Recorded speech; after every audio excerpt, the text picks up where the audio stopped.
ರವಿ, ನಿನ್ನನ್ನೇ ನೋಡಲೆಂದು ನಿನ್ನ ಮನೆಗೆ ಹೊರಟಿದ್ದೆ. ಹೌದೇಳು, ಬಾ ಹಾಗಾದ್ರೆ ಮನೆಗೆ ಹೋಗೋಣ. ರವಿ, ರೂಪ ಸಾಯಲು ಕಾರಣವೇನು? ಅವಳನ್ನು ಯಾರು ಕೊಲೆ ಮಾಡಿದರು ಹೇಳು. ಮಿಂಚಿ ಹೋದ ಮಾತಿಗೆ ಚಿಂತಿಸಿ ಫಲವಿಲ್ಲಪ್ಪ. ಒಟ್ಟಾರೆ ನನ್ನ ತಂಗಿ ನನ್ನನ್ನು ಮರೆತು ಮರಳಿ ಬರಲಾರದ ಸ್ಥಳಕ್ಕೆ ಹೊರಟು ಹೋದಳು. ಅಳಬೇಡ ರವಿ, ಅಳಬೇಡ. ನೀನು ಹೋದರೆ ನನಗೆ ತಡೆದುಕೊಳ್ಳುವಷ್ಟು ತಾಳ್ಮೆ ಇಲ್ಲ. ಅಳುವುದಕ್ಕಿಂತ ತಂಗಿಯನ್ನು ಯಾರು ಕೊಲೆ ಮಾಡಿದರೆ ಎಂದರೂ ತಿಳಿದು ಮುಖ್ಯ. ತಂಗಿ ಸಾಯಲು ಕಾರಣರು ಯಾರು ಹೇಳು. ಯಾರಿದ್ದಾರಪ್ಪ ಈ ಊರಿನಲ್ಲಿ? ಯಾರ ಪ್ರತಾಪ ರಾವಣಗೌಡನು ಬಿಟ್ಟರೆ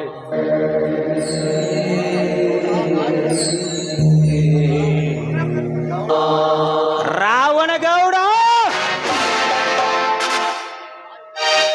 ಗಾಯದ ಮೇಲೆ ಬರಿಯಳದಂತೆ ಮಾಯುತ್ತಿರುವ ಗಾಯವನ್ನು ಆರದ ಗಾಯವನ್ನಾಗಿ ಮಾಡಿದಲ್ಲ ಮಗನೇ. ನಿನ್ನ ಸಾವು ನನ್ನ ಕೈಯಲ್ಲಿದೆಯೋ, ನನ್ನ ಸಾವು ನಿನ್ನ ಕೈಯಲ್ಲಿದೆಯೋ ಗೊತ್ತಿಲ್ಲ.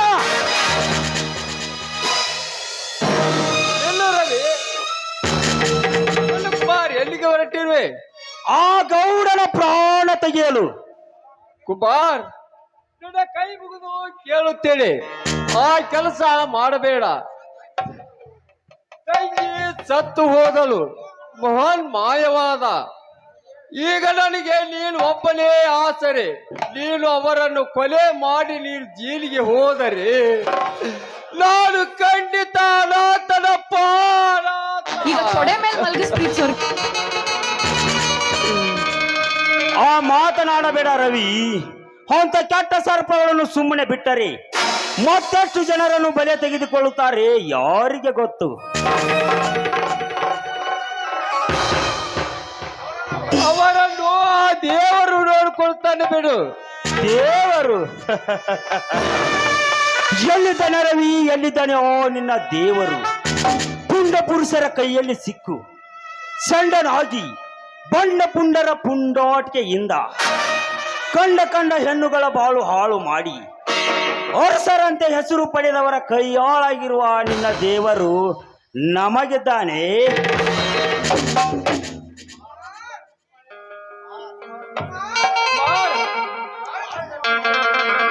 ಕುಮಾರ್, ಬಾಯಿಗೆ ಬಂದಂತೆ ತಾಳಿದಷ್ಟು ಬಾಳುತ್ತದೆ, ದುಡುಕು ಬಹಳ ಕೆಡುಕು. ಬಾಳಿ ಬದುಕಬೇಕೆಂಬ ಆಸೆ ನನಗಿಲ್ಲ ರವಿ. ಅನ್ಯಾಯವನ್ನು ನೋಡಿಕೊಂಡು ಬದುಕುವ ಆಸೆ ನನಗೆಲ್ಲ. ಆ ಪುಂಡನ ಗೌಡನ ಸೊಕ್ಕಿನ ಮಾತಿಗೆ ತಕ್ಕ ಉದ್ರ ಕೊಟ್ಟು ಅವನ ಅನ್ಯಾಯದ ಉಯ್ಯಾಲಿನ ಒದ್ದು ಉರುಳಿಸಿ ಅವನ ಸಮಾಧಿ ಕಟ್ಟುವರಿಗೆ ನನಗೆ ಸಮಾಧಾನವಿಲ್ಲ. ಅದಕ್ಕೆಲ್ಲ ಟೈಮ್ ಕೂಡಿ ಬರಬೇಕು. ಸಮಾಧಾನ ತಾಳು. ಸೇಡಿನ ದಾವಾಗ್ನೆಯನ್ನೇ ನನ್ನ ಹೃದಯದಲ್ಲಿ ಹೊತ್ತುಕೊಂಡು ಸಮಯ ನೋಡಿ ಸತ್ತುಗರಳನ್ನು ಸುಟ್ಟು ಕರಕಲಾಡಿಸಬೇಕೆಂದು ಸಮಯ ಸಾಧಕ ಈ ಸಿಂಹಕ್ಕೆಲ್ಲಿದೆ ಸಮಾಧಾನ. ನನ್ನ ರೂಪ ಆತ್ಮಕ್ಕೆ ಶಾಂತಿ ಸಿಗಬೇಕಾದರೆ ಆ ಪುಂಡಗೌಡನ ತಂಗಿಯನ್ನು ನಾನು ಕೊಂದು ಹಾಕಲೇಬೇಕು. ಮುಖದ ಮೇಲೆ ಮೀಸಿ ಹೊತ್ತವರು ಹೇಳುವ ಮಾತ ಇದು. ನನ್ನ ಮಿತ್ರರೆಂದು ಹೇಳಿಕೊಳ್ಳಲು ನಾಚಿಕೆಯಾಗುತ್ತದೆ. ತಾಯಿ ತಂದೆ ಕಳೆದುಕೊಂಡ ತಬ್ಬಲಿಯಾದ ಆ ಹೆಣ್ಣು ಬಾಲಿಯ ಗೋಳು ಆ ದೇವರಿಗೆ ಗೊತ್ತು. ರವಿ, ಏನು ಹೇಳುತ್ತಿರುವೆ? ಹೌದು ಕುಮಾರ್, ನಾನು ಹೇಳುವುದು ಸತ್ಯ. ಆ ವಂಚಕ ಗೌಡನ ತಂಗಿಯಾಗಿ ಹುಟ್ಟಿ ಅವನಿಂದ ಚಿತ್ರಹೀಸಿ ಅನುಭವಿಸುವ ಒಂದು ಮನುಷ್ಯ ರೂಪದ ಒಂದು ಆತ್ಮವಿಲ್ಲದ ಗೊಂಬೆ ಇದ್ದಂತೆ ಅವಳು. ಹೌದು, ಇದೆಲ್ಲ ನನಗೆ ಗೊತ್ತಿರಲಿಲ್ಲ. ಮೊನ್ನೆ ಅವಳನ್ನು ಪ್ರತಾಪ ಬಲತ್ಕರಿಸುತ್ತಿದ್ದ, ನಾನೇ ತಡೆದು ಕಳಿಸಿದೆ.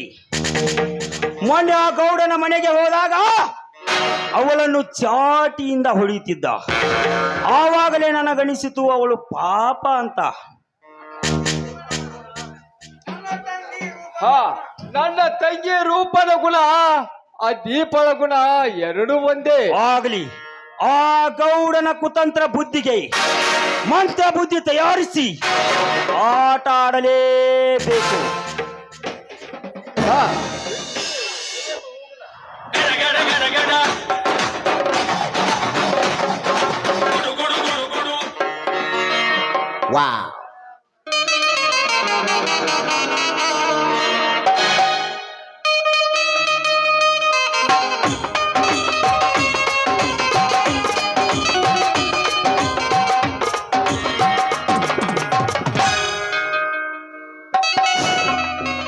ಈ ಕಲಿಯುಗದಲ್ಲಿ ಬಡವರಾಗಿ ಬದುಕಬಾರದು.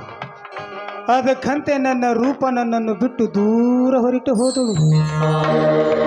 ರೂಪ, ನಿನ್ನ ಮರೆತು ನಾನು ಬದುಕಬೇಕೇ? ಇಲ್ಲ ರೂಪ, ಖಂಡಿತ ಬದುಕುವುದಿಲ್ಲ ರೂಪ. ನಿನ್ನ ನೆನಪಿನಲ್ಲಿ ಕೊರಗಿ ಕೊರಗಿ ಸಾಯಬೇಕೆಂದು ನನ್ನನ್ನು ಬಿಟ್ಟು ಹೋದೆಯ ರೂಪ. ನಿನ್ನ ಮಾತಿನ ಪ್ರತಿಧ್ವನಿಯು ನನ್ನ ತಲೆಯಲ್ಲಿ ಮನಿ ಮಾಡಿಬಿಟ್ಟಿದೆ ರೂಪ, ಮನಿ ಮಾಡಿಬಿಟ್ಟಿದೆ. ಇಲ್ಲ ಇಲ್ಲ ಇಲ್ಲ ಇಲ್ಲ, ನನ್ನ ರೂಪಾಳ ಕೊಲೆ ಮಾಡಿದವರ ಕೊಲೆ ಮಾಡಿ ಆ ರಕ್ತದಿಂದ ಅವಳ ಆತ್ಮಕ್ಕೆ ಶಾಂತಿ ನೀಡಬೇಕು.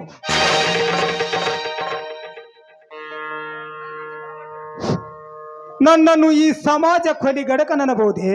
ಹೌದು, ಆದರೆ ಅನ್ನಲಿ ನನಗಾದ ನೋವು ಅವರಿಗೆ ಆಗಿದೆಯಾ? ಬೇಡ.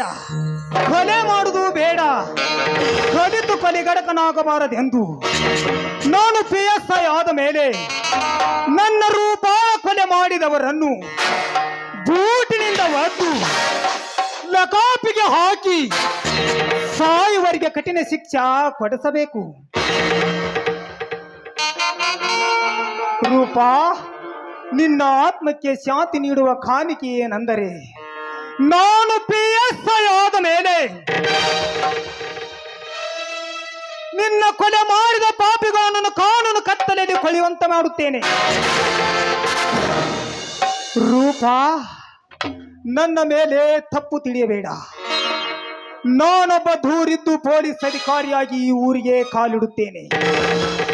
ನರ ರಾಕ್ಷಸಗಳನ್ನು ಸಂಹರಿಸಲು ಊರಿಗೆ ಕಾಲಿಟ್ಟುವುದೇ ಆಗಿ ದಿಸ್ ಇಸ್ ಮೈ ಚಾಲೆಂಜ್.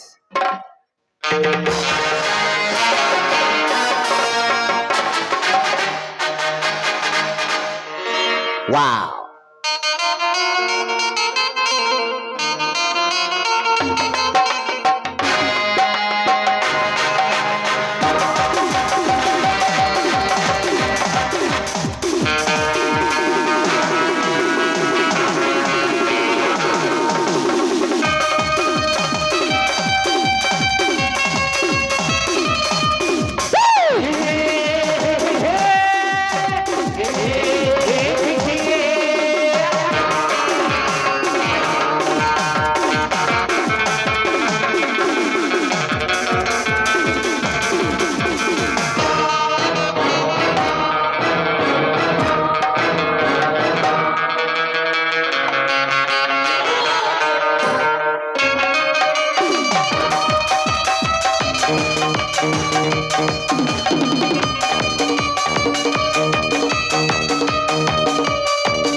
ಈ ಪ್ರತಾಪನ ಪ್ರಯತ್ನಕ್ಕೆ ನಿಷ್ಫಲ ಅನ್ನೋದೇ ಇಲ್ಲ.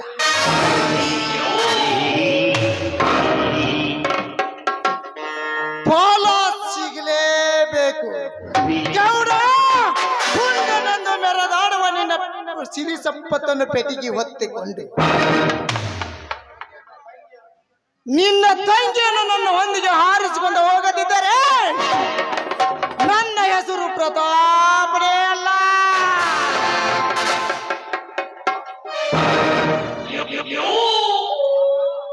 ದೀಪ ಆ ಆಕಾಶದಲ್ಲಿ ಸಾವಿರಾರು ಮಿನುಗಳ ತಾರಿಗಳನ್ನು ಮೀಸುವ ಸೌಂದರ್ಯ ಕೋಲಿ ಮಿಂಚಿನಂತ ಮೆಚ್ಚುವ ನಿನ್ನ ಅಂದವನ ಒಪ್ಪಿ ಒಂದೇ ಒಂದ ಬಾರಿ ನಿನ್ನ ನಾ ಶೀಲ ಕಚ್ಚಿದ್ರೆ ಸಾಕು. ಆಮೇಲೆ ನೀನಾಗೆ ನೀನೇ ಬರುವೆ ನಲ್ಲನ ಸಂಗ ಮಾಡಿ ಸುಖ ಪಡೆಯ.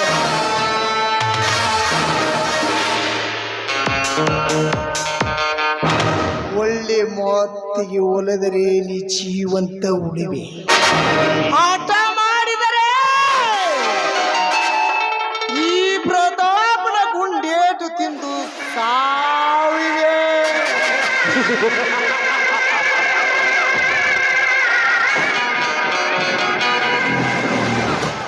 ದೀಪ ಹಿಂದುಂಬಿನಿಸಿ ಈ ಪ್ರತಾಪನ ಕೈ ಹಿಡಿದು ಆಗು ಬಾಳು ದೀಪ ಹಿಂದೊಮ್ಮೆ ಉಂಡು ಕೈ ತೊಳ್ಕೋಬೇಕಂದಾಗ ಆ ಕುಮಾರ ಬಂದು ಕಾಪಾಡಿದ. ಮುಂದೆ ಸಿಕ್ಕರೆ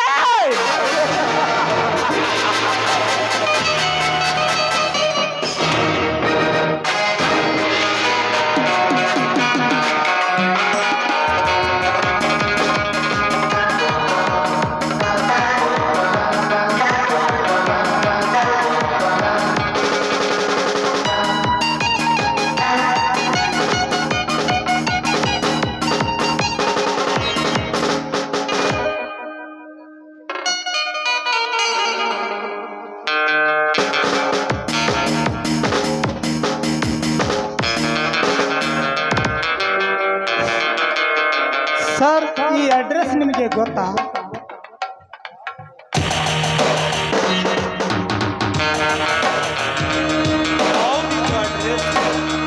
ನನಗೆ ಗೊತ್ತಿಲ್ಲ. ನಾನು ಹೊಸಬ. ನಿಮ್ಮದು ಯಾವೂರು? ನನ್ನದು ಸುಡುಗಾಡ ಸರ್. ಯಾಕಪ್ಪ ಏನು ಮಾತನಾಡುತ್ತಿರ್ವಿ? ಏನಾದ್ರೂ ತೊಂದರೆ ಆಗಿದೆಯಾ? ಈ ಜೀವನವೇ ತೊಂದರೆಯಲ್ಲಿ ಹುಟ್ಟಿರುವಾಗ ತೊಂದರೆ ಇದೆ ಅಂತ ಕೇಳ್ತಿರಿವಲ್ಲ ಸರ್. ನೋಡಪ್ಪ, ಸಾಮಾನ್ಯವಾಗಿ ಎಲ್ಲರಿಗೆ ಕಷ್ಟ ಸುಖ ಇದ್ದೇ ಇರುತ್ತವೆ. ಸುಖ ಬಂದಾಗ ಸಂತೋಷ ಪಡುವುದು, ಕಷ್ಟ ಬಂದಾಗ ಕಣ್ಣೀರು ಸುರಿಸುವುದು ಸ್ವಾಭಾವಿಕ. ಅಂತ ಸಾವಿರಾರು ಕಷ್ಟಗಳು ಬಂದ್ರು ತಲೆಭಾಗವನಲ್ಲ ಸರ್. ಬಟ್ ನನಗಾದ ನೋವು ಬೇರೆ ಇದೆ. ಅಂತ ನೋವು ಏನಾಗಿದೆ ಹೇಳು, ಅದಕ್ಕೆ ಮೆಡಿಸಿನ್ ನಾವು ಕೊಡುವಿ. ಅದು ಯಾವ ಮೆಡಿಸಿನ್? ಇದು ಮಾಯವಾದ ಗಾಯವಲ್ಲ ಸರ್, ಅದು ಆರದ ಗಾಯ. ನೀನು ಹೇಳುವುದು ನನಗೆ ಅರ್ಥವಾಗಲಾರದು ಮಿಸ್ಟರ್. ಸರಿಯಾಗಿ ವಿತ್ತ ವಿಷಯ ಬಿಡಿಸಿ ಹೇಳು ಸರ್. ದಯವಿಟ್ಟು ಈಗ ಮಾತ್ರ ಕೇಳಬೇಡಿ. ಪ್ರಸಂಗ ಬಂದಾಗ ನಾ ತಟ್ಟ ಗುರಿ ಸಾಧಿಸಿದ ನಂತರ ನಾನೇ ಹೇಳುವೆ. ಹೋಗಲಿ, ನಿನ್ನ ಹೆಸರು? ಅನಾಥ ಎಂದು ನನ್ನ ಹೆಸರು. ಯಾಕೆ ಮಿಸ್ಟರ್, ನೀನು ಆಡೋ ಮಾತುಗಳೆಲ್ಲ ವಿಚಿತ್ರವಾಗಿದಾವಲ್ಲ. ನಾನಿರುವುದೇ ವಿಚಿತ್ರ ಸರ್, ದಯವಿಟ್ಟು ತಪ್ಪು ತಿಳಿಯಬೇಡಿ. ಎಲ್ಲಿವರೆಗೆ ಓದಿರ್ವಿ? ದೇವರಿಗೆ ಓದಿದ್ದೇನೆ, ಮುಂದೆ ಕಂಟಿನ್ಯೂ ಮಾಡಲಿಲ್ಲ. ಮಿಸ್ಟರ್, ಒಂದ ಕೆಲಸ ಇದೆಯೋ ಮಾಡುತ್ತೀಯಾ? ಯಾವ ಕೆಲಸ ಹೇಳಿ ಸರ್, ಮಾಡುತ್ತೇನೆ. ರಕ್ಷಾ ಇಂಜಿನಿಯರ್ಸ್ ಜಿಗಳಿ ಬೆಂಗಳೂರು ಕಂಪನಿಯಲ್ಲಿ ನನ್ನ ಸ್ನೇಹಿತರು ಶ್ರೀಶೈಲ್ಯ ಕೇಶವ ಸಾಲು ಹುಣಿಸಿಕೆ ನಾಗರಾಜ್ ಕಂಚುಗಾರನ ಹಳ್ಳಿ ಅಂತ ಎಂಡಿ ಇರುತ್ತಾರೆ. ಅಲ್ಲಿ ಹೋಗಿ ನನ್ನ ಹೆಸರು ಹೇಳಿದರೆ ನಿನಗೆ ಒಂದು ಒಳ್ಳೆಯ ಕೆಲಸ ಕೊಡುತ್ತಾರೆ. ಆಯ್ತು ಸರ್, ನಿಮ್ಮ ಉಪಕಾರವನ್ನು ಯಾವ ಜನ್ಮಕ್ಕೂ ಮರೆಯೋದಿಲ್ಲ. ಇದರಲ್ಲಿ ಉಪಕಾರವೇನಿದೆ? ಮಾನವನಾಗಿ ಹುಟ್ಟಿ ಮಾನವನಿಗೆ ಉಪಕಾರ ಮಾಡಲಿದ್ದರೆ ಅವನಿಗೆ ಮಾನವನೆಂಬುದೇ ಮುರ್ಗ ಮಿಸ್ಟರ್, ಮುರ್ಗ ಎನ್ನುತ್ತಾರೆ. ನೀವು ಮಾನವರಲ್ಲ ಸರ್, ದೇವ ಮಾನವರು. ನೋಡು ಮಿಸ್ಟರ್, ನಿನಗೇನಾದರೂ ಹೆಚ್ಚು ಕಡಿಮೆ ಆದರೆ ಫೋನ್ ಮುಖಾಂತರ ನನಗೆ ತಿಳಿಸು, ನಾನೆಲ್ಲ ಸರಿಪಡಿಸುವೆ. ನನ್ನ ಅಡ್ರೆಸ್ ಮತ್ತು ಫೋನ್ ನಂಬರ್ ಎಲ್ಲ ಇದೆ. ನಾನು ಬರಲೇ? ಆಯ್ತು ಸರ್, ಹೋಗಿ ಬನ್ನಿ.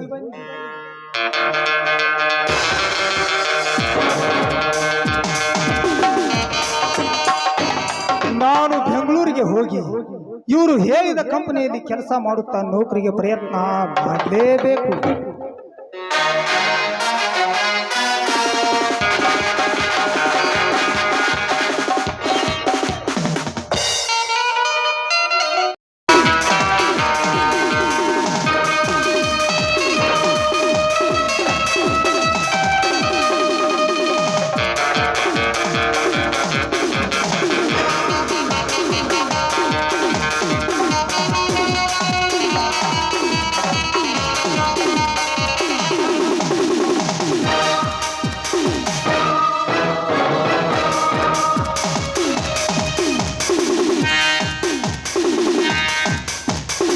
ನನ್ನ ತಂಗಿ ರಂಜನಿ ಇಷ್ಟೊತ್ತಿಗೆ ಬರ್ತೀನಿ ಅಂತ ಹೇಳಿದವು, ಯಾಕೆ ಬರಲಿಲ್ಲ?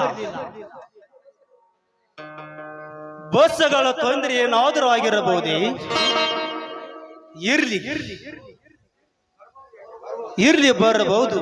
ಯಾಕಂದರೆ ಇಂದಿನ ಜನ ದಟ್ಟಣೆಗೆ ಎಷ್ಟು ವಾಹನಗಳಾದರೂ ಸಾಲದು. ಇನ್ನು ಬೇಕೇನು? ಛೇ, ಭಾರತದ ಪರಿಸ್ಥಿತಿ ಅದೇನಿಗೆ ಸುಧಾರಿಸುವುದು ಆ ದೇವರಿಗೆ ಗೊತ್ತು.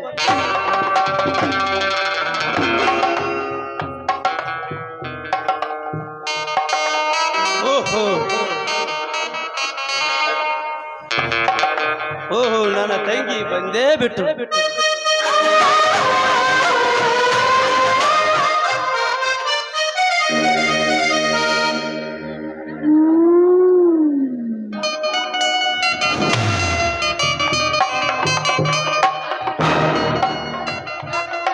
ಯಾಕಮ್ಮ ಇಷ್ಟ ಲೇಟು? ಅವ್ರ್ಯಾರು? ಓಹೋ, ಗುಮ್ಮಣ್ಣ. ಅಲ್ರಿ ಅಪ್ಪ, ನಾನು ನಿಮ್ಮ ಗುಮ್ಮಣ್ಣ. ಸುಟ್ಕೇಸ್ ವೇಟ್ ತಾಳಲ್ಲ ರೀ, ನಾನು ಒದ್ದಾಡ್ಕೊಂಡು ಬಂದೆ ಗೊತ್ತಾ. ಅಮ್ಮಾರ ಗುದ್ದಾಡ್ ನೋಡಿ ಎಲ್ಲಿಗೆ ಹೋಗ್ಬೇಕಂತ ಕೇಳಿನ್ರಿ. ಕರ್ಕೊಂಡ್ ಬನ್ನಿ. ಹೌದಣ್ಣ, ನಾನು ಪ್ರೇಮರಾಜನ ತಂಗಿ, ಹುಬ್ಬಳ್ಳಿಯಿಂದ ಬಂದೆ ಅಂತ ಹೇಳಿದೆ ಅಷ್ಟಕ್ಕೆ. ನಮ್ಮ ಗೌಡನ ತಂಗಿ ನೀನು ಅಂತ ಸುಟ್ಕೇಸ್ ಹೊತ್ಕೊಂಡು ಬಂದ ಅಷ್ಟೇ. ಬಹಳ ಒಳ್ಳೆ ಮನುಷ್ಯನಮ್ಮ ಇವನು. ನೋಡ ನಿನಗೆ ಹೇಗೆ ಸಹಾಯ ಮಾಡಿದ್ದಾನೆ. ನಿನಗೆ ವೆರಿ ಥ್ಯಾಂಕ್ಸ್. ಇಟ್ಟಕ್ಕೆ ಯಾಕೆ ಟ್ಯಾಂಕ್ಸ್ ಬರ್ತೀರಿ ಬಿಡ್ರಿಪ್ಪ, ಇಟ್ಟಕ್ಕೆ ಯಾಕೆ ಟ್ಯಾಂಕ್ಸ್. ನಾ ಇರುವುದು ಇಂತರಿ ಸಹಾಯ ಮಾಡಕ.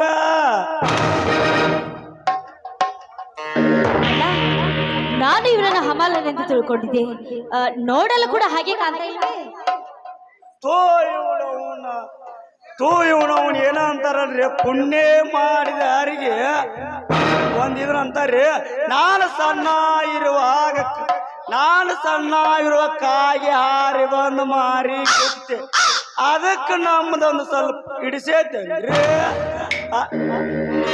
ಎಲ್ಲ ಜೀವನದಾಗ ಎಲ್ಲಾ ಮಾಡಿಬಿಟ್ರಿ, ಒಂದ ಬಿಟ್ಟಿದ್ದೀನ್ರಿ. ಅದನ್ನು ಮಾಡಿಬಿಟ್ರಿ. ನೀ ಮಾಮಾಲ್ರಿ.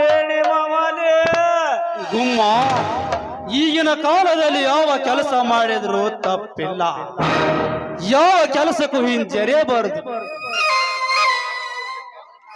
ಯಾವುದಕ್ಕೂ ಇದಕ್ಕಿಂತ ಸರದ ಮಗನ ಅಲ್ರಿ, ಇದಕ್ಕಿಂತ ಸರದ ಮಗನ ಅಲ್ರಿ. ಮಾಡಂದ್ರು ಮಾಡ್ತೇನ್ರಿ, ಬ್ಯಾಡ ಅಂದ್ರು ಮಾಡ್ತೇನ್ರಿ, ಬ್ಯಾಡಂದ್ರು. ಇರ್ಲಿ ಬಿಡಮ್ಮ, ಪ್ರಯಾಣದಿಂದ ಸುಸ್ತಾಗಿರಬಹುದು. ಮೊದಲು ಸ್ನಾನ ಮಾಡು, ನಂತರ ಊಟ ಮಾಡುತ್ತಾ ಮಾತನಾಡೋಣ. ಆಗ್ಲೇ ಗುಮ್ಮ, ತಾಯಿಲೆ ನಾನು ಇಡುವೆ, ನಿನಗೆ ಯಾಕೆ ತೊಂದರೆ? ಇದ್ಯಾ ತೊಂದ್ರಿ ಸಾವುಕಾರ, ನಾವು ಇದು ಮಾಡೋದು ಇದ ಕೆಲಸ ರೀ, ನಮ್ಮದ ಜನ ಇದ ಮಾಡ್ತೇನ್ರಿ. ಹಾಗೇನಿಲ್ಲ ತಾರು.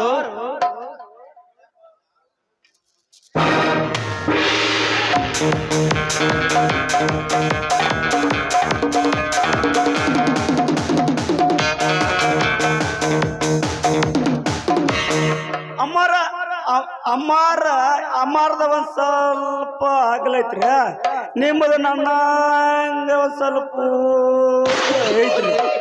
ಅಮ್ಮಾರ ಮಾರಿ ನಿಮ್ಮ ಮಾರಿ ಒಂದು ಹೋಲಿಕೆ ತರ ಐತಿ ನೋಡ್ರಿ, ಒಂದು ಹೋಲಿಕೆ ತರ ಐತಿ. ಯಾರ ಮಾರಿರೋ ಗುಮ್ಮ ಲೇ ಹುಚ್ಚ, ಅವಳು ನನ್ನ ತಂಗಿ, ನಾನು ಹಾಗೆ ಇರುವುದಿಲ್ಲವೇ? ಇರ್ಲಿ ಬಿಡು, ನೀನು ಅವನು ಕೆಲಸ ಮಾಡು.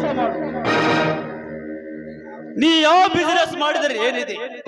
ಸುಮ್ಮನೆ ನಮ್ಮ ಮನೆಯಲ್ಲಿ ಇದ್ದು ನನ್ನ ತಂಗಿ ಮೇಲೆ ಯಾವ ರಣ ಹದ್ದುಗಳ ಕಣ್ಣು ಬೀಳದಂತೆ ನೋಡಿಕೊಂಡರೆ ಸಾಕು.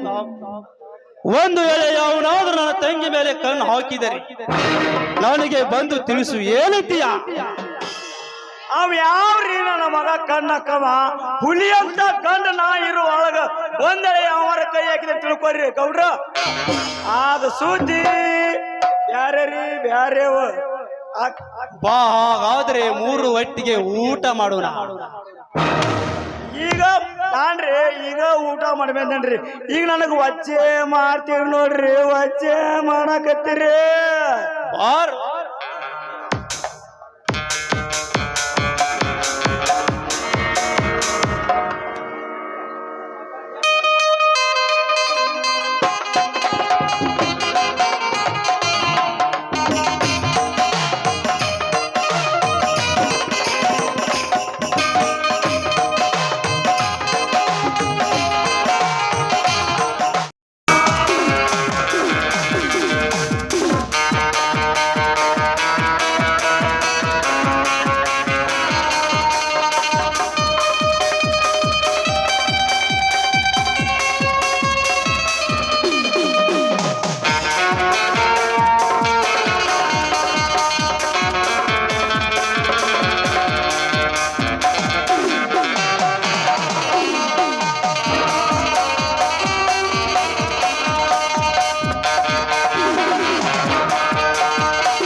ಈ ಪ್ರತಾಪ್ಗೆ ಎಸೆದವಾದ ಕೆಲಸ ಯಾವುದೂ ಇಲ್ಲ. ಈಗ ನಾ ಮಾಡಿ ಬಂದ ಕಾರ್ಯ ಕೊಲೆ.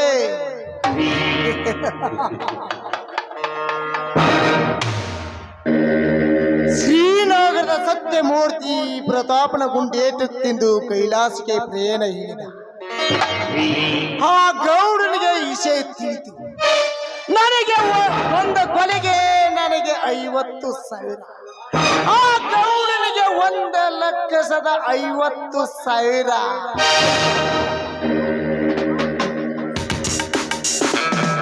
ಆ ಗೌಡ ಗಳಿಸಿದ್ದ ಸಿರಿ ಸಂಪತ್ತನ್ನು ನಾನು ಎತ್ತಬೇಕೆಂದರೆ ಆ ದೀಪ ನನ್ನವಳಾಗಲೇಬೇಕು.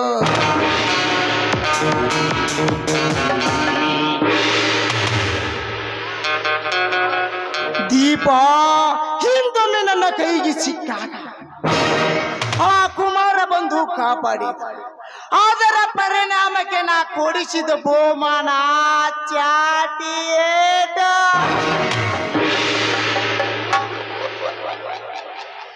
ಇನ್ನಾದರೂ ತಿಳಿದು ನನ್ನವಳಾದರೆ ನಿನ್ನ ಜೀವನ ಬಂಗಾರದ ಹುಯ್ಯಾಲಿ ಆಗಬಹುದು. ಇರದಿದ್ದರೆ ನಿನ್ನ ಹೆಣ ಮಂಗ ಮಾಯವಾಗಬಹುದು.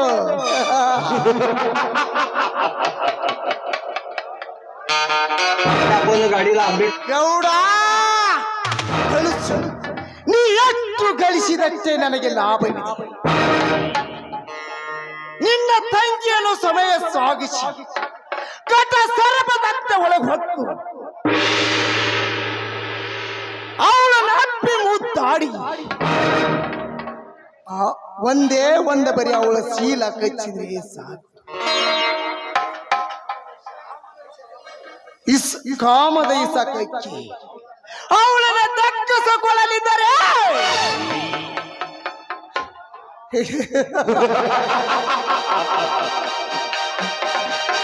ಆಮೇಲೆ ಅವಳನ್ನ ಮದ್ವಿಯಾದ ಮರನೇ ದಿನ ನಿನ್ನ ಕೊಲೆ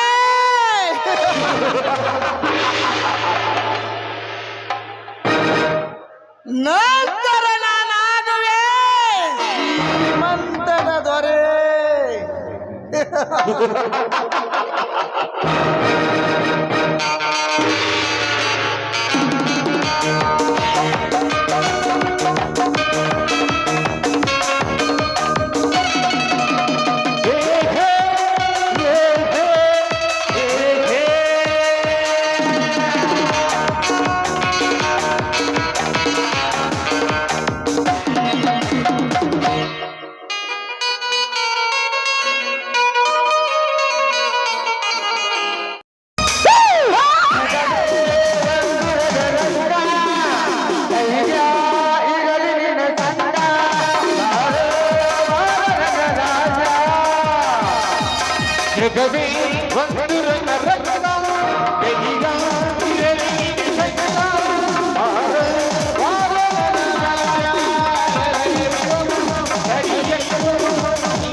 ಪ್ರೀತಿ ಅಂತ ಬಂದ್ರೆ ಯಾವುದಕ್ಕೂ ಬರ್ತೇವೆ.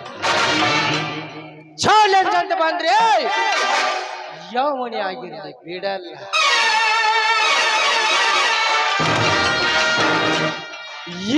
ಇದು ಕಾಣೋ ಈ ರಾವಣಗೌಡನ ಚಾಲೆಂಜ್.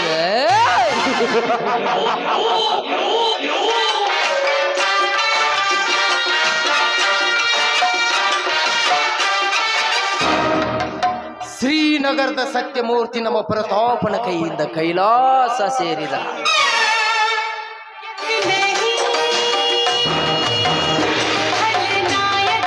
ಪ್ರತಾಪನೆಂದರೆ ಪರಶುರಾಮನ ಅವತಾರದವು. ಅವನಿಗೆ ಇಲ್ಲ ಸಲ್ಲದ ಆಶೆಯನ್ನು ಮನದಲ್ಲಿ ಮೂಡಿಸಿ ಕೊನೆಗೂ ನಿನ್ನನ್ನು ಹೇಗೆ ಮುಗಿಸಬೇಕೆಂಬುದು ನನಗೆ ಚೆನ್ನಾಗಿ ಗೊತ್ತು. ಪ್ರತಾಪ್, ನೀನೆಂದು ಬಂದು ನನಗೆ ಸಿಕ್ಕಿಯೋ ಅಂದಿನಿಂದ ನನ್ನ ಶ್ರೀಮಂತಿಕೆ ಹೆಚ್ಚುತ್ತದೆ. ಯಾಕಂದ್ರೆ ನಮ್ಮ ಜಿಲ್ಲೆಯಲ್ಲಿ ಮರ್ಡರ್ ಮಾಡುವ ಕೇಸುಗಳೆಲ್ಲ ನನ್ನ ಹತ್ತಿರ ಬರಬೇಕು. ಮರ್ಡರ್ ಮಾಡವನು ಪ್ರತಾಪ್.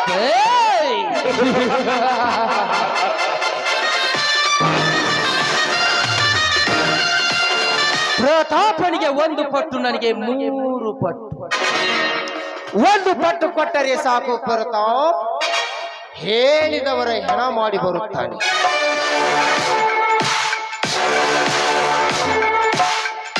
ಹಣವೇನೆಂದರೆ ಗೊತ್ತಿಲ್ಲದ ಕುನ್ನಿಯನ್ನು ತಂದು ಹಣದ ಹಾಸಿಗೆ ಮೇಲೆ ಹಾದಾಡುವ ಹಾಗೆ ಮಾಡಿದ್ದ.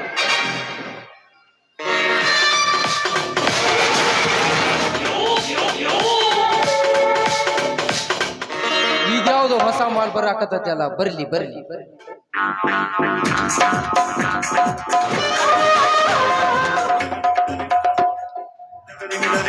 ಅಮ್ಮಾರ ನೋಡ್ರಿದ ನಮ್ದ ಗುಡ್ಡ ಪ್ರದೇಶ ಅಂತ ಹೇಳ್ರಿದ. ಇಂಗ್ಲಿಷ್ನ್ಯಾಗ ಗಾರ್ಡನ್ ಅಂತ ಕರಿತಾರ್ರಿ, ಅಮ್ಮ ಗಾರ್ಡನ್ ಅಂತ ಕರಿತಾರ. ಆದ್ರೆ ನಿಮಗೆ ಬಿಸಿ ಆಗೈತೇನ್ರಿ? ಬಿಸಿ ಆಗೈತೆ. ನನಗೆ ಗೊತ್ತಿಲ್ಲ ಅಂತ ತಿಳಿದಿದ್ದೇನು? ನಾನು ಇದೇ ಊರಿನವಳು. ಇದೇ ಊರಿನವಳು? ಯಾರ ಮನೆಯವಳಿರು? ಗುಮ್ಮ, ಇಲ್ಲಿ ಯಾರು ಜನ ಬರೋದಿಲ್ಲವೇ? ಬರ್ತಾರ್ರಿ ರಾಂಡ್ ಮುಂಡ್ಯಾರ, ಗಾಂಡ ಸತ್ತವ್ರ, ಶೀಲಾ ಕೆಡ್ಸೊಳಕ್ ಬರ್ತಾರ್ರಿ, ಶೀಲಾ ಕೆಡ್ಸೊಳಕ್ ಬರ್ತಾರ್ರಿ. ಅಂದರೆ ಇಲ್ಲಿ ಎರಡು ಘಟ ಸರ್ಪದವ್ರಿ. ಅವ್ರ ನೋಡಿ ಅರ್ಯಾದ ಹುಡುಗಿಯಾರ ಮಾತ್ರ ಸಾಕ್ರಿ. ಹುಟ್ಟಾಗಿದ್ದ ಹೊರಗ ಬಂದ ಅಣಿಕಾಕಿ ಒಂದು ಹೋಗಿ ಕಟ್ಟಾಡ್ಸಿ ಬಿಡ್ತಾರ್ರಿ, ಕಟ್ಟಾಡ್ಸಿ ಬಿಡ್ತಾರ. ಯಾವಲೇ ಅವೇಕಿ ನನ್ನ ಮಗ? ನಾನ್ರಿ ಅಪ್ಪ ಗೌಡ್ರ. ನನ್ನ ನನ್ನನ್ನು ಕ್ಷಮಿಸಿಬಿಡ್ರಿ. ನಾನು ನಿಮ್ಮ ನೋಡ್ಲಿಲ್ರಿಪ್ಪ, ನೋಡ್ಲಿಲ್ಲ. ಯಾಕೋ ಇಷ್ಟೇಕೆ ಹೆದರ್ತಾ ಇದೆಯಾ? ಯವ್ವ ನಮ್ಮ ಊರು ಗೌರದಾರ ಯವ್ವ ಇವ ಸರ್ಪಣ್ಣಲ್ಲಿವ ಅದರಾಗಿ ಎರಡನೇ ಸರ್ಪದ ಒಂದು ಸರ್ಪನ ತೆವ್ವ ಆಗಿದೆ. ಯಾಗ ನಮ್ಮನ್ನ ಬಿಡುದಿಲ್ಲವ್ವ ಅವರು. ಇಂಥ ಎಷ್ಟೋ ಘೋಡನನ್ನು ನಾನು ನೋಡಿಲ್ಲ. ನಾನು ಬೆಳೆದಿದ್ದು ಸಿಟಿಯಲ್ಲಿ. ಲೇ ಲೇವಳು ಏನೇನೋ ಮಾತಾಡ್ತಾಳಲ್ಲ. ಯಪ್ಪ ಗೌರ ಪ್ರೇಮರಾಜ್ ಸಾವುಕಾರ್ ತಂಗಿ ರಂಜನಾ ಅಂತ ಹೇಳ್ರಿ. ನಿನ್ನೆ ಇವ್ರ ಹೆಸರು ನಿನ್ನೆ ಇಲ್ಲಿಗೆ ಬಂದಾರ. ಹುಬ್ಳ್ಯಾಗ ಸಾಲಿ ಕಲತ್ ಇವ್ರು ಇಲ್ಲಿಗೆ ಬಂದಾರ. ಗುಮ್ಮ ನಿಮ್ಮಮ್ಮ ತುಂಬಾ ಚಲಿವಲ್ಲವೇ? ಗುಮ್ಮ ಇವಳ ವಯಸ್ಸು ಎಷ್ಟು? ಬಾಳ ಬಿಡ್ರಿಪ್ಪ, ಬಾಳ 40-48 ಇರ್ಬೇಕ್ರಿ. ಏ ಮೋಠಾಳ, ನನಗಿರೋದು ಇನ್ನು 20 ವರ್ಷ. ನಿಮಗೆ 20 ವರ್ಷ ರೀ? 18 21ಕ್ಕಿಂತ ಅಲ್ಲಿ ಒಂದು 10 ಹಚ್ಕೋರಿ, ಹಿಂದಾರ ಹಚ್ಕೋರಿ, ಮುಂದಾರ ಹಚ್ಕೋರಿ. ಗುಮ್ಮ ನಿಮ್ಮಮ್ಮ ತುಂಬಾ ಚಲಿವಲ್ಲವೇ? ಏ ಮಿಸ್ಟರ್, ಮರ್ಯಾದೆ ಕೊಟ್ಟು ಮಾತನಾಡೋದನ್ನು ಕಲೆ. ಏ ಈಗ ನಿನಗ ಮರ್ಯಾದೆಯಿಂದಲೇ ಹೇಳುತ್ತಿರುವೆ. ಲೇ ಗುಮ್ಮ, ನೀನು ಜಾಗ ಖಾಲಿ ಮಾಡು. ಯಪ್ಪ ಗೌಡ್ರ ಅಮ್ಮ ಮಣಿ ಮುಟ್ಟು ಮಠ ನತ್ತಾವೇದರ. ಲೇ ಮಗನ, ಒಂದು ಮುಳಿದು ಚಿಕ್ಕರ್ ನಿನಗೇ ಹೋಗು.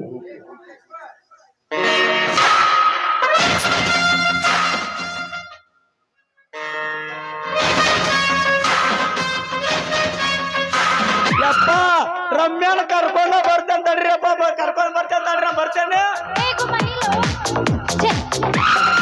ಏನಿವಳು ದುಡ್ಡು ಸಿಕ್ಕ ತಕ್ಷಣ ಓಡಿ ಹೋಗ್ಬಿಟ್ಟಲ್ಲ. ಹಲೋ ಮಿಸ್ ರಂಜನಿ, ನೀನು ಒಂಟಿ ಆಗಲೆಂದೇ ಅವನನ್ನು ಕಳಿಸಿ ನಿನ್ನ ಜೋಡಿ ಆಗಲು ನಿಂತಿದ್ದೆ. ನೀವು ಅಂದರೆ ಈಗಿಂದೀಗಲೂ ಸಂತೋಷದ ಸಾಗರದಲ್ಲಿ ತೇಲಾಡಬಹುದು. ಏನಂತೀಯ? ಏ ಗೌಡ, ಏನೆಂದ್ರೆ ಏನಂತ ತಿಳಿದುಕೊಂಡಿದ್ದೀಯ? ನೀನು ಕರೆದ ತಕ್ಷಣ ಓಡಿ ಬರೋದು ಒಮ್ಮೆ ಅಂತ ತಿಳಿದುಕೊಂಡಿದ್ದೀಯೇನೋ? ನೋಡು ರಂಜನಿ, ಸುತ್ತು ಬಳಸಿ ಹೇಳಲು ನನಗೆ ಸಮಯವಿಲ್ಲ. ನಾ ಈ ಊರ ಗೌಡ, ಮೇಲಾಗಿ ಅಗರ್ಭ ಶ್ರೀಮಂತ, 180 ಎಕರೆ ಜಮೀನ್ದಾರು. ನನ್ನನ್ನು ಎದುರಿಸುವ ಗಂಡು ಈ ಊರಿನಲ್ಲಿ ಯಾರು ಇಲ್ಲ. ನನ್ನದು ಮದುವೆ ಆಗಿಲ್ಲ. ನನಗಿರುವ ಒಬ್ಬ ತಂಗಿ ಮದುವೆ ಇದೇ ಸಲ ಮಾಡಿಕೊಡುತ್ತೇನೆ. ನೀ ನನ್ನ ಸತಿಯಾಗಿ ಸಂತೋಷದಿಂದ ಜೀವನ ಸಾಗಿಸುವ ಆಸೆ ನಿನಗಿದ್ದರೆ ಹೇಳು.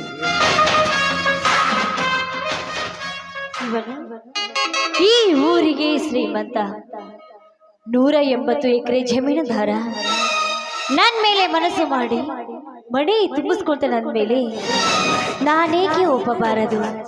ಹೌದು, ಇವನು ಹೇಳಿದಾಗೆ ನಾನು ಕೇಳಿ ಇವನನ್ನು ನನ್ನ ಪ್ರೀತಿಯ ಬಲೆಯಲ್ಲಿ ಸಿಕ್ಕಾಕಿಕೊಂಡು ನನ್ನ ಕೈ ಗೊಂಬೆ ಮಾಡಿಕೊಂಡು ನಾನು ಹೇಳಿದಾಗೆ ಕೇಳುತ್ತಾ ಬಿದ್ದಿರಬೇಕು. ಹಾಗೆ ಮಾಡಲೇಬೇಕು. ಹೌದು, ಹಾಗೆ ಮಾಡಿದ್ರೆ ನಾನು ಆ ಅರಮನೆಗೆ ಮಹಾರಾಣಿಯಾಗಿ ಕಾಲ ಕಳೆಯಬಹುದು. ಹಾ ನೋಡಿ, ನೀವು ಹೇಳಿದಾಗೆ ನಾನು ಕೇಳ್ತೀನಿ. ಆದ್ರೆ ಇದಕ್ಕೆ ನಿಮ್ಮ ತಂಗಿ ಒಪ್ಪಬೇಕಲ್ಲ. ಅವಳೇನಾದರೂ ನಮ್ಮ ದಾರಿಗೆ ಅಡ್ಡ ಬಂದ್ರೆ ಜೀವಂತ ಸಮಾಧಿ ಮಾಡುತ್ತೆ. ಇದಕ್ಕೇನಾದರೂ ನನ್ನ ಒಂದೇಳಿ ಒಪ್ಪದಿದ್ದರೆ ಅವನ ಒಪ್ಪಿಗೆ ನನಗೆ ಏಕೆ ಬೇಕು? ಒಟ್ಟಿನಲ್ಲಿ ನಾನು ಒಪ್ಪಿದ್ದೇನಲ್ಲ, ಅಷ್ಟೇ ಸಾಕು. ಅಂದ್ರೆ ನನ್ನನ್ನು ಕೈ ಹಿಡುತ್ತೀಯಾ? ಖಂಡಿತವಾಗಿಯೂ. ಯಾವತ್ತಿದ್ರು ಕೂಡ ನೀನೇ ನನ್ನ ರಾಜ. I love you raja, I love.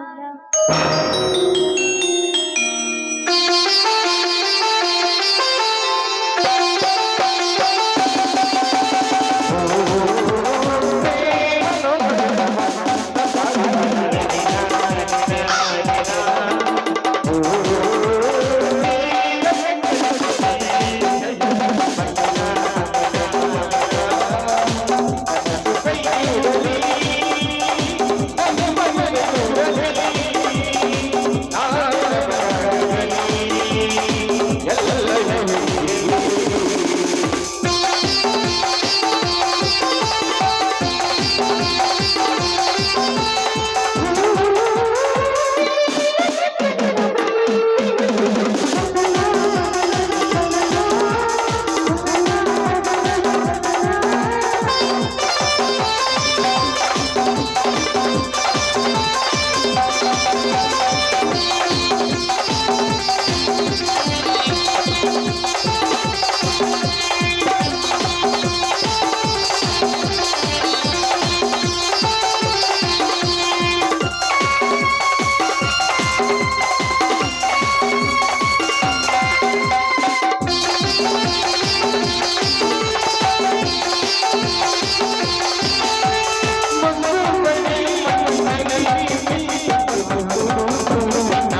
ನೋಡು ರಂಜನಿ, ನನಗೆ ಅರ್ಜೆಂಟ್ ಕೆಲಸವಿದೆ.